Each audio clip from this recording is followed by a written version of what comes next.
It's showtime. Hey, welcome to Did You Watch Survivor Last Night? My name is Jake Scheidel. This is the only Survivor podcast. Each week I ask my best friend Thomas Powell if he did indeed watch a certain reality show. Hey, Thomas, how you doing today? Hey, Jake. Christmas is over. Mm-hmm. It was the last one. That's what the song "Last Christmas" is about. Oh, it's about yeah. the last Christmas. Mm-hmm. The very next day, we gave Christmas away. So now To the the only Grinch. holiday left is. Yeah, just like the Grinch. A lot of Grinch talk on the timeline. Have you noticed that? I don't know why everybody feels the need to talk about the Jim Carrey Grinch movie. It's good. I've seen a lot of screenshots from it, and I don't need to be reminded how upsetting the makeup was in that movie. Here's the thing. I watched the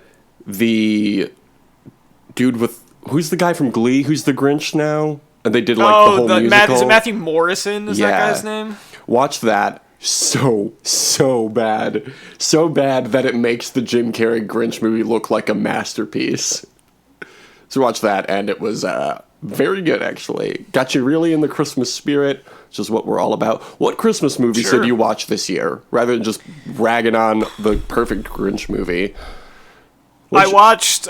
It's a Wonderful Life? Okay. I've seen It's a Wonderful Life too many, I could just watch it in my head. Hey, I've after seen it so many times. 2020, it's more like It's a Plunderful Life. Okay, anyway. What were you...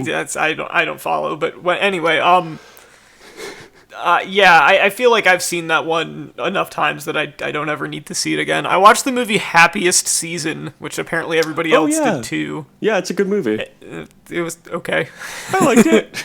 I didn't not like it. Yeah. It was a movie that I watched. I enjoyed it. That's how I feel. That's how I feel about it. I like all these people in this movie. It's Christmas time. I think that I would have liked it better if she had dumped her fiance at the end, because her fiance is a monster, and I don't know why you would stay with her. Yeah. Seems like it wasn't really about that. Anyway, I watched a movie called The Night Before Christmas, and yes, night as in night and day, the Tom Cruise movie. So, pretty good stuff. The famous Tom Cruise movie. Everyone's favorite Tom Cruise movie. Here's the plot of The Night Before Christmas. Vanessa Hudgens lives in the modern day, and then there's a knight who has a name, and he is from the 14th century and is sent on a quest, but is not told what the quest was. And then the quest turns out to be falling in love with Vanessa Hudgens on the night before Christmas. Interesting. It's so bad. I would not recommend it. It's very funny. Anyway, it's a lot of stuff to watch this holiday season, Thomas. For example, The Challenge. Did you watch The Challenge Double Agents last night?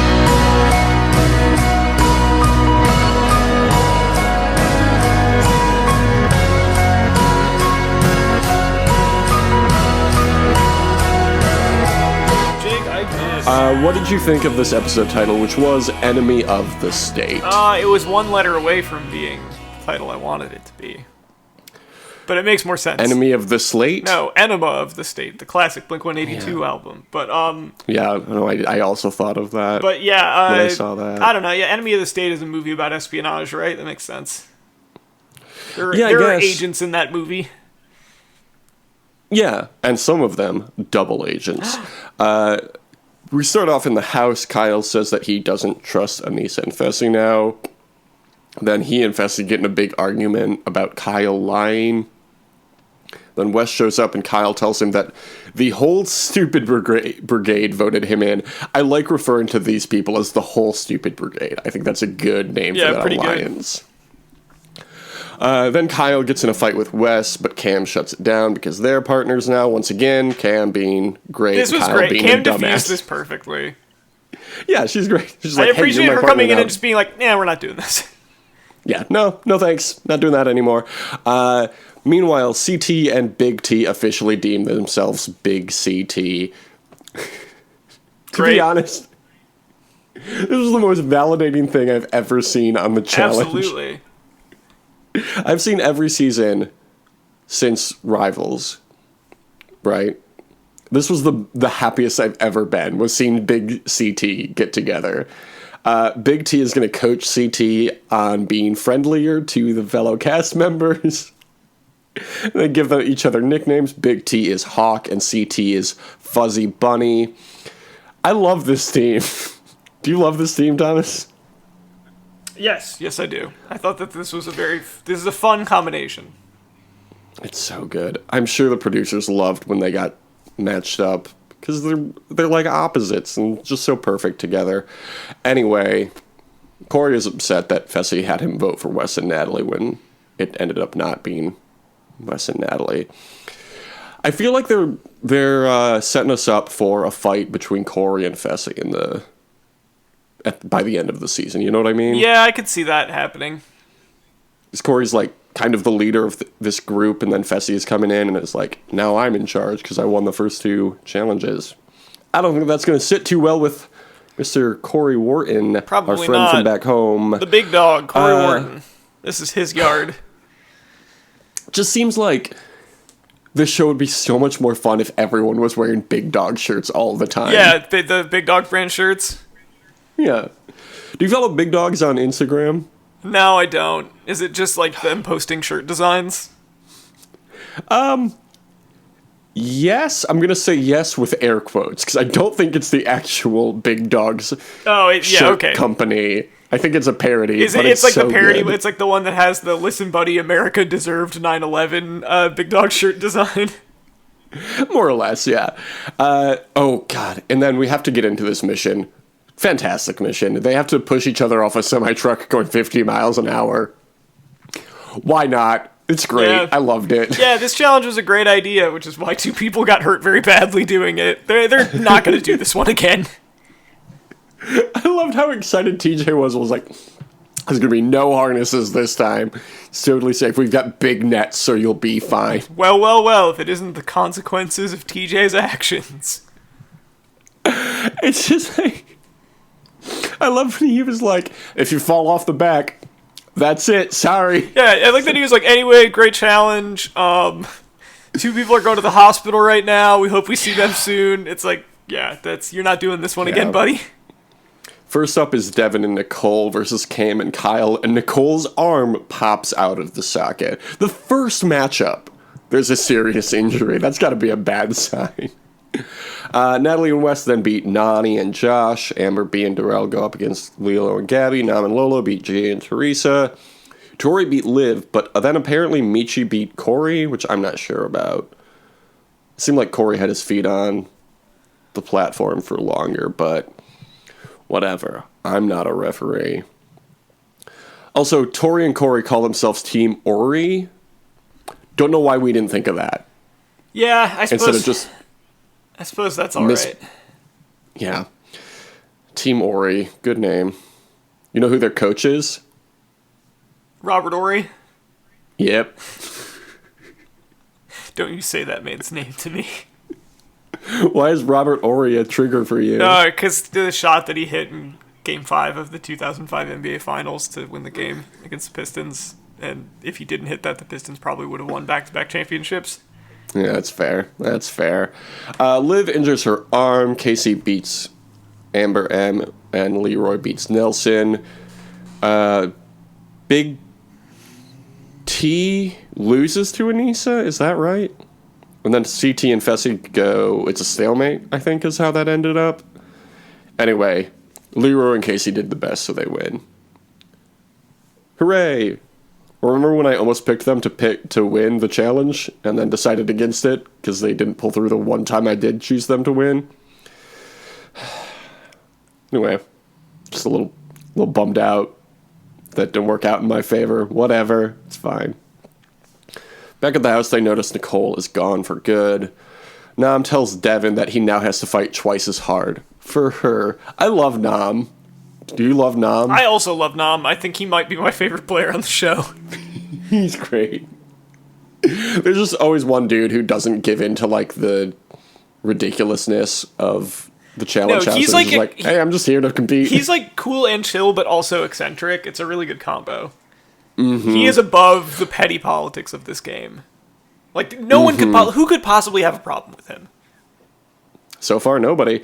Liv returns from the hospital, and everybody's happy to see her. Did you notice that Big T was like listing off all of her allies, and it was just all the other British? Yeah, it was all the other British ladies. It was like, makes that sense. doesn't seem fair. But sure, why not? I didn't realize there were so many British people on this season compared to a few seasons ago when I think like it's half fun. the cast was British. I think it's fun too. I think the Brits are fun. Hey, the Brexit British are coming. Ho ho. Yeah. Sure. Then Casey and CT get in an argument over frozen pizza and eggs. And Josh inserts himself into the situation and gets in a fight with CT. I'm so tired of Josh. Josh is an extremely stupid person. He won his season of Big Brother, Thomas. How? I don't know. I've seen clips from his season, and it's just him doing the same shit he does on the challenge of just, like, getting in fights with people. He has his temper is unreal. I don't understand where it comes from. It was incredibly fun to watch. Devin got him riled up by just going, Big Brother sucks, which was really Big Brother funny. sucks. It's very funny and so obviously a joke.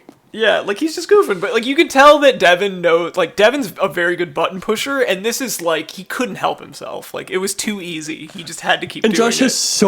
Josh has so many buttons that are easy to push. You know what I mean? Yeah, like, I don't understand like, how of course you he's can gonna push fly buttons. into, It's like, a fun and easy. murderous rage like that over this guy who's just lightly making fun of you. Yeah. Josh is like every 2 seconds just being like, you're a bitch, pussy, you're a fucking bitch, yeah. I'll kill you, and Evan is just like, hey, Josh, what's 8 times 9? Like, the level of it's ridiculous. Like, I mean, like, Devin probably should have stopped at a certain point, but at the same time, like, it's not... Oh, why? It's not on him. Like, because Josh was just, like, he was seeing red, so he wasn't going to stop anyway, but, like... I'm sorry, at a certain point, like, it's on you for, like, flying into a murderous rage over something that ridiculous. And this all started because, like, someone got into, like, I think CT and, who's the other Big Brother player? Casey, yeah. Like, CT and Casey both treated this with about as much, like, basically, as soon as CT heard, like, that Casey might actually be upset about it, he was like, oh, I'm gonna go talk to her. Like... Yeah. Not a big deal, whatever. I loved when Josh came up to him and was like, she's crying in the kitchen. Yeah. And CT's just like, this is between us. Get out of here. Yeah. You're not a part of this. Yeah, I like that he was just like, go away, Josh. Like, he's not even being mean. He's just like, this isn't, just go away. This is not your problem. Josh's whole career, since being on the challenge, I think this is his 4th season, has just been him inserting himself into storylines with more seasoned veterans. It's like, and all of them are just like, get out of here, man. Yeah, like, he's like a very big mosquito. Yeah, just like, calm down, dude. I'm not talking to you right now. Yeah. But yeah, I can't. I did think it was really funny also that Tori was like, Devin is triggering and gaslighting Josh. Devin did a racism. He did an imperialism. He did a no growth. He's bad. He's canceled now. Yeah. He was gaslighting Josh by telling him that the Wonder Woman movie wasn't good. Josh accused him of gaslighting twice, but correct me if I'm wrong, but all Devin said was Big Brother sucks, right? Yeah, he wasn't like how he just kept repeating that because it's funny. People don't. The word gaslighting has been used to the point that it doesn't mean anything anymore, but which is why people are using it on the challenge now. Like, that's how you can tell. Oh yeah, of course. It's like when a viral video. It's like when the cycle is different now. But do you remember the old viral video cycle where if they did a segment about it on The View, it was over? It was like, all right, it's not fun. Sure. It's not funny anymore. Yeah. Well, do you remember in like 2005 or 6, whenever it was like on the challenge, was like, oh, Charlie bit my finger. Yeah, that's crazy. Yeah, it's ridiculous. And the thing is, Josh could have just been like, dude, your show isn't even worth enough that they have announced that it's canceled. Like, you're from a show that they don't even acknowledge anymore. You want to talk about shows that suck, Devin? Stupid. Yeah, but that would require Josh to, like, think. He doesn't think about anything. He really doesn't. I'm so curious. Nothing and I going on know- up there. I know this is why they like bring these people on, but I want to watch his season of Big Brother now just to see how he performed. Yeah. It seems insane to me that he could win a competition show that would require you to have social relationships. Casey also won Big Brother like the very next season, or maybe it's vice versa. I don't know. That makes sense. But it's like she seems it makes smart. a lot of sense. Casey's very cool and smart, and like seems good at playing a social game, a political game rather. But yeah, Josh is just like one thing goes not his way. If it doesn't go his way. This then isn't he'll even. just, like, go into This isn't even elimination or that though. Like something. he had to have like 4 security guards holding him back over the dumbest shit imaginable. Just completely meaningless shit. Oh my god! There was a couple of seasons ago, where Turbo and Jordan got in a fight, and Turbo had to be eliminated from the game. Yeah, don't get into a fight with Turbo. That sounds like a bad idea. But Turbo got mad at Jordan. I don't remember the initial reason, but at one point he got mad at him for copying his walk. Okay. He was like imitating the way he walked. And he was like, "You will not copy my walk." That's so good. I would not be like- pushing. I would not be. I mean, that doesn't seem like it was intentional, but I would not No. be. I would not be pushing buttons with Turbo. I think Devin would be smart enough not He'd to be like, "Yeah, push Turbo might Turbo's actually buttons." kill me." Yeah. There's like, yeah, with Josh, it's like, what are you going to do? Lose to me in elimination? That's all you do is get in fights and lose. Anyway, Wes targets Team Ori. Devin figures that he'll be voted in since he doesn't have a partner anymore. I mean, honestly, that's fair. Yeah, it makes sense. I feel like even if Devin wasn't being a shit stirrer this season, or this episode, he would still get voted in because it's just easier. Devin knows. He knows how the game is played. Yeah, he's smart. So then at the nominations, Devin nominates Team Ori, and then Josh gets in a fight with Devin again. This was Josh. It's just Josh like not shutting up, and like very clearly, it's just he's still mad about what happened, and that's transparent to everyone. But he's like, actually, like he tries to couch it in like it being about the game, and it's like it's not about that, dude. You're just mad at him. Like whatever. I think Josh is maybe he's just like very opportunistic. That's another word that people are using now that will mean nothing in a year. But it's like there are so many people who come on the show and then just like do shit for the cameras and then don't come back after one season. But Josh is so good at picking those opportunities to appear on camera and get in fights with people so that he keeps getting called back. It's like, that is a skill. Yeah, I don't know guess so. how he does that, but he is able to do it. I don't know. If he never showed up on the show again, I'd be happy. Whatever. People say he's a nice guy, but I've yet to see it. Devin gets voted in. Big surprise. Leroy and Casey deliberate, but then don't give up too much information to each other. What do you think of this team? I feel like they're weird.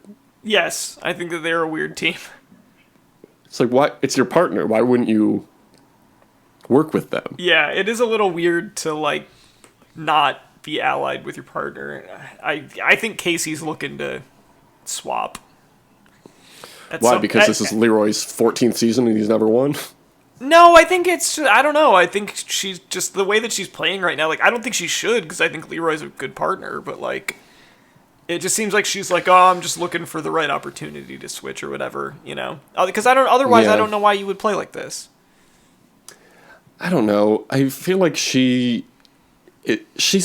again, I've never seen Big Brother, but I feel like her strategy is just, like, keeping it close to the chest or whatever, just like not giving up too much information to anyone and just like consuming a lot of information from a lot of different people. And like, that's a smart strategy, but also this is your partner. Like, you guys can work together and be successful. You're both very good at this game. Yeah. I want to see Leroy win. That's all. Anyway. So there's no more wildlife shots. So this is a new segment that we're calling. Thomas, what are we calling this new segment? This is the Music Minute. Music make you lose control. Music make you lose control. So the music's always really good on the challenge. So here's the songs played. It's Rebel Yell by Billy Idol. Great song. Also So Emotional by Whitney Houston. Another hit. And that was our new segment. That's not the wildlife shots. Maybe next week I'll come back and give you some fun facts about either song that's featured. So it can be like wildlife shots. Because so far, this segment sucks, to be honest. It's got a title, and that's it. But you know what? COVID's making us reconsider a lot of things, and maybe wildlife shots is one of those things. Jake, may I suggest the intro to this could be the part from Lose Control by Sierra, the music make you lose control part. Oh, yes, absolutely. That's and great. then at the let's go, it'll stop. Mm-hmm. That's a great idea. Thank you, Thomas. Anyway, yeah, so okay. there's music on the show. They played music. There's music on the show. It's good. Which do you prefer, Rebel Yell or So Emotional? I like Rebel Yell. I think the Whitney Houston song is good, but Rebel Yell is probably my favorite Billy Idol song, so. I do like Billy Idol a lot. I do too. I also like Whitney Houston a lot, though. Yeah, too, but I will say So Emotional, not my favorite Whitney Houston song. What in the world could be your favorite Whitney Houston song? It's a little song you probably never heard of called I Want to Dance with Somebody. Not familiar. Gonna have to check that one out. So we go to the crater. I know I'll get used to calling it the crater, but it's still so funny to me. They go to the Kratom, where they just do legal drugs. Yeah, they just go into a GNC, and whoever can rack up the highest bill wins. Devin is told that Nicole was medically disqualified. Sorry, I'm just imagining them doing supermarket sweep at a GNC. Oh, yeah. That'd be great. I'd watch it. Throwing creatine into their cart. Leroy and Casey vote in Wes and Natalie, so Wes and Devin are tied to each other at the end of a rope, and they have to press a button. And you know, Devin, very good at pressing buttons. So this challenge was made for him. Yeah, that's true. The button pushing challenge. What a fortuitous event, or one for him to get thrown into. Exactly. I think this is a pretty good challenge. Yeah, me too. Did you know that Devin and Wes were like friends like that? I didn't realize that. It makes sense. They're kind of simpatico. Like I don't know that I knew it, but I wasn't surprised. I was like, that makes sense. Sure. I know people always say, like, Devin is, like, the new generation's Wes. But I didn't know that they were ever friendly. I don't know if they've ever done a season together, to be honest. I don't know. I don't really care. But Devin winning this, and then Wes being like, it's my friend. I just didn't have it in me as much as him. It really felt like a passing of the torch moment. Like, definitely. You're the smart one on the show now. Here you go. Because, like, Wes's exit really felt like a retirement speech. When he was like, yeah, it did. I've never had to double-cross anybody to win one of these. Just patently untrue. Yeah. I don't really... I know he won Rivals 2 with CT, and he won one other one before that, but I don't remember what it was. But, like, he had to. That was the whole game. That's why he's got this reputation he has these days. Anyway, remember last week when Big T called herself 00 Big T, and we were talking about how everybody should be 00 whatever their name is? And you said, man, it's too bad there's nobody named Kevin on the show. Why did at no point we say 00 Devin? I can't believe it. What a missed opportunity for us. Thomas, I've been thinking about that for a week straight. It seems so obvious, right? 00 Devin. Yeah. These are the kind of things that we need to get right the first time if we want to be a Goliath podcast rather than a David podcast. Do you remember that? Mm-hmm. Of course I remember that. Go back to and listen to our David vs. Goliath episodes to get that joke. They are... Ooh, this is why I make spreadsheets, Thomas.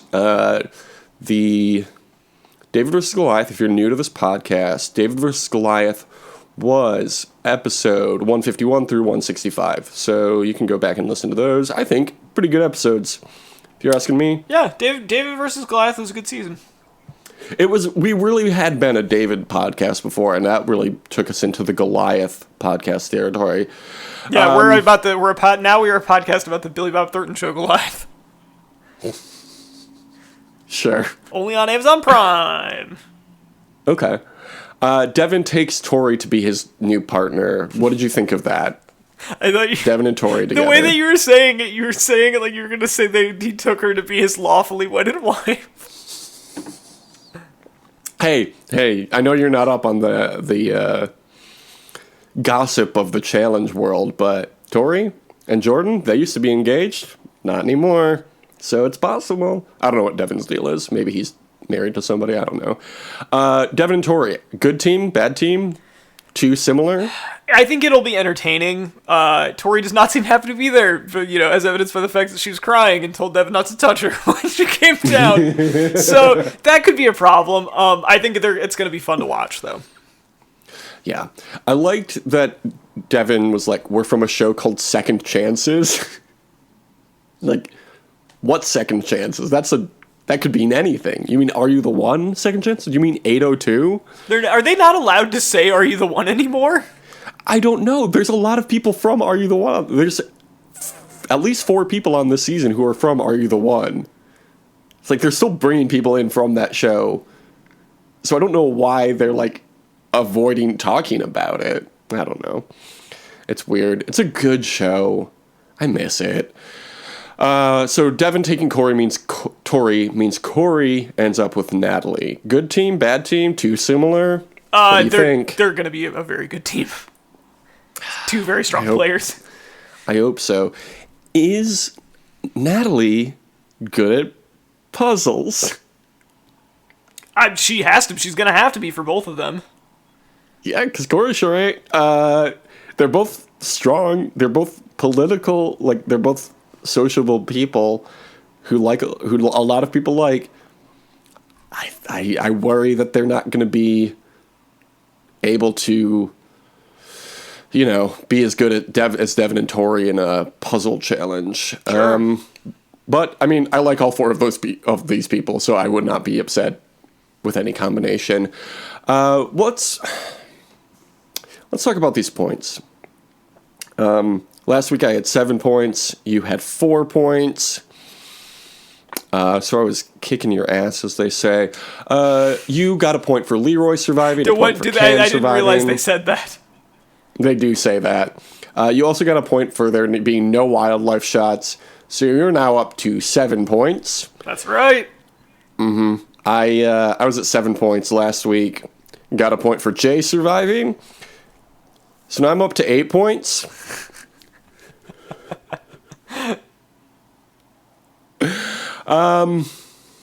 Who's winning the next mission?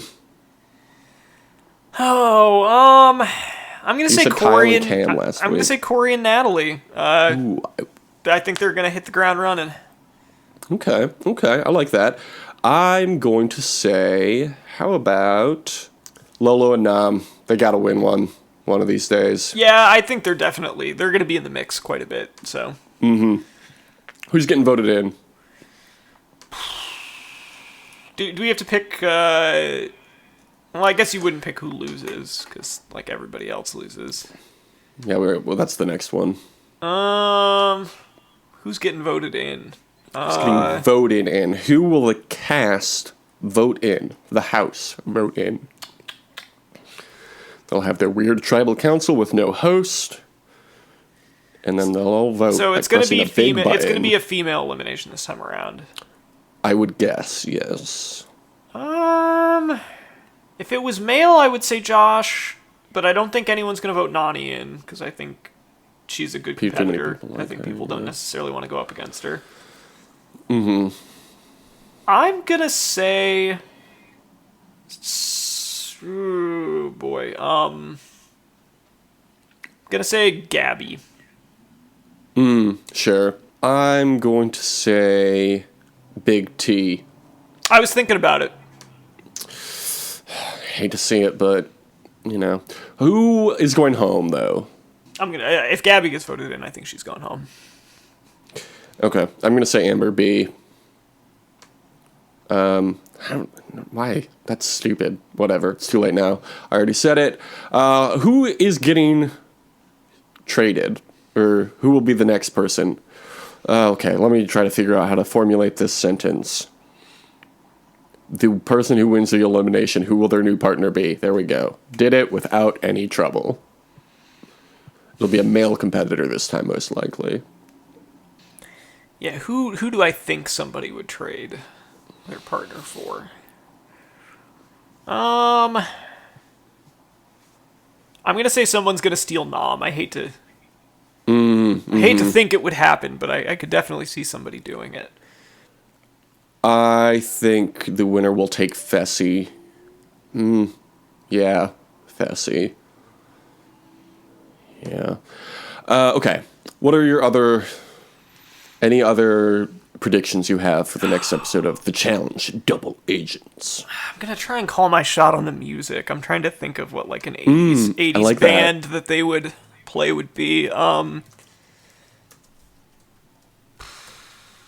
They've already played The Cure, they've already played The Smiths, they've played Billy Idol, they've played a cover of New Order. I think this is a good idea. Picking songs, that's a good idea. I'm gonna say that they will play a Depeche Mode song. Okay. This next time I think that's great.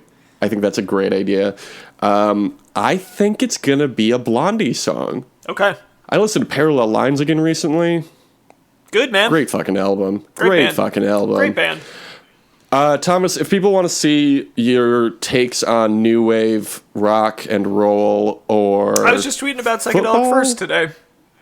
Of course, all you tweet about is music and other things you're interested in, as is everyone's want on Twitter. I said that like it was a burn. Yeah. I was like, no, that's just how it's what an used. idiot. You tweet about your interests.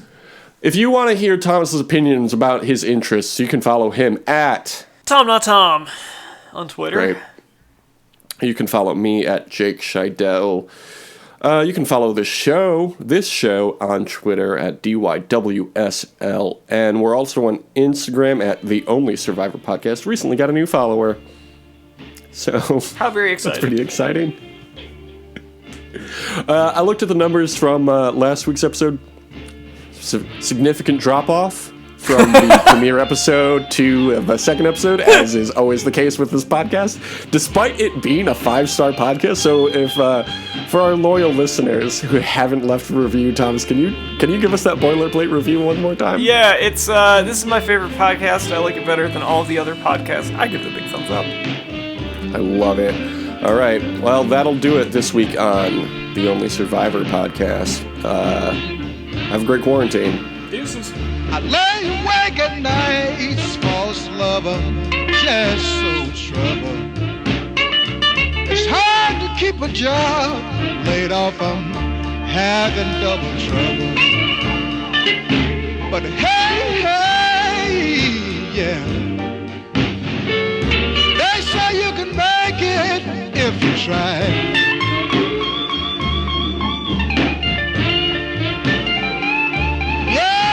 This generation is millionaire. Just want a frickin' $1 million, y'all. It's hard for me to keep decent clothes to wear.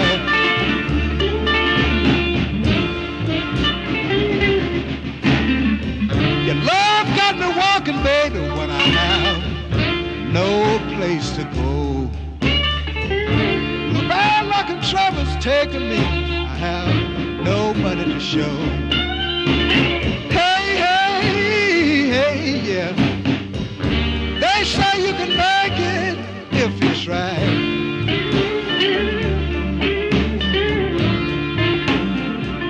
Yeah, some of this generation is millionaire. I'm gonna go ahead and take the money and run to. It's hard for me to keep decent clothes to wear. Beverage with caffeine in it. Already drank my coffee. Okay, good. Well, I've got an uptime. Naturally, Delicious. I did go out What and uptime get do you have? Mango pineapple, of course, the best one. It's not the. You don't even believe it's the best one. It's the best one available at my local 7-Eleven. Okay, there you go. They don't have the white peach lemonade.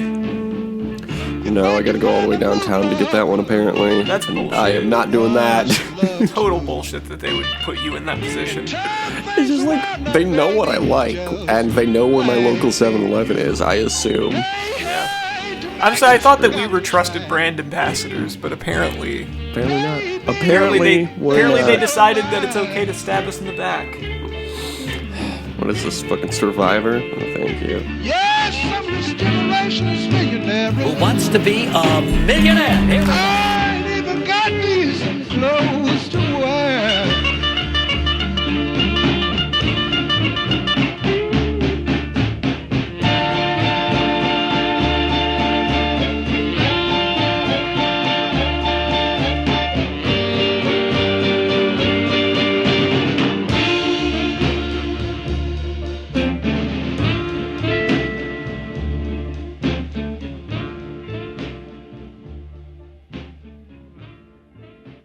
Merry Christmas. Yeah, Merry Oh, Christmas. last episode of 2020.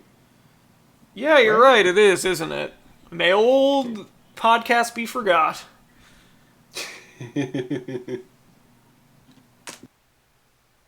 That's what I'm always saying.